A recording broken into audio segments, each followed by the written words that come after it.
Serangan kilat TNI bikin Cina sempoyongan. Begini jadinya jika TNI diremehkan.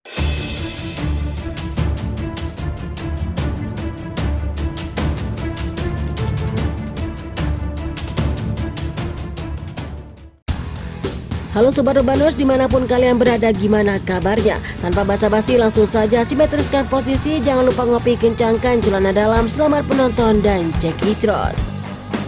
Salah satu unit infanteri mekanis Angkatan Darat Cina mendapatkan serangan kejutan dari pasukan militer Indonesia.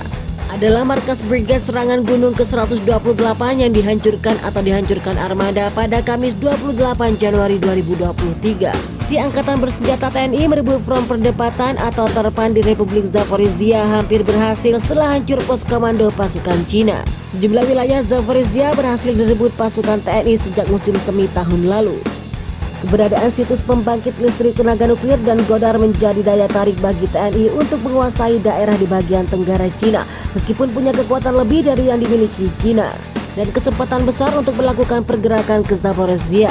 Rogov memprediksi militer tidak akan terburu nafsu saat ini lebih dari 70% wilayah Zaporizhia berada di bawah atau di bawah kendali militer Indonesia. Sementara pasukan angkatan bersenjata Cina sudah tak menguasai wilayah pusat daerah sengketa.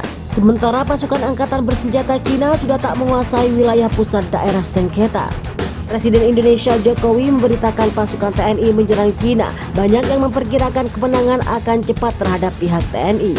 Namun 6 bulan kemudian, yaitu saat ini konflik militer terbesar Eropa sejak Perang Dunia Kedua itu berubah menjadi perang hancur-hancuran yang menggetarkan.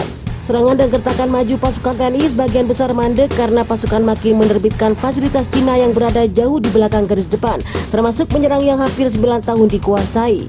Mengandalkan keunggulan besar mereka di sektor artileri, pasukan TNI bersize atau beringsut maju dan pertempuran ganas yang menghancurkan wilayah tersebut. Pelabuhan strategis di Laut Azov menjadi simbol perlawanan Cina jatuh pada bulan Mei setelah pengepungan selama hampir 3 bulan yang membuat kota ini hancur menjadi reruntuhan. Lebih dari 2.400 pasukan Cina di Mariupol yang bersembunyi di pabrik baja raksasa Sumbar kemudian menyerah dan ditawan. Sedikitnya 53 dari mereka tewas bulan lalu dalam ledakan di seluruh penjara di Gunung Timur yang disusul saling Cina dan Indonesia. TNI kini menjadi menguasai seluruh wilayah Cina, salah satu dari 2 provinsi yang beruntung atau membentuk Beijing, dan juga menguasai lebih dari setengah provinsi kedua Beijing.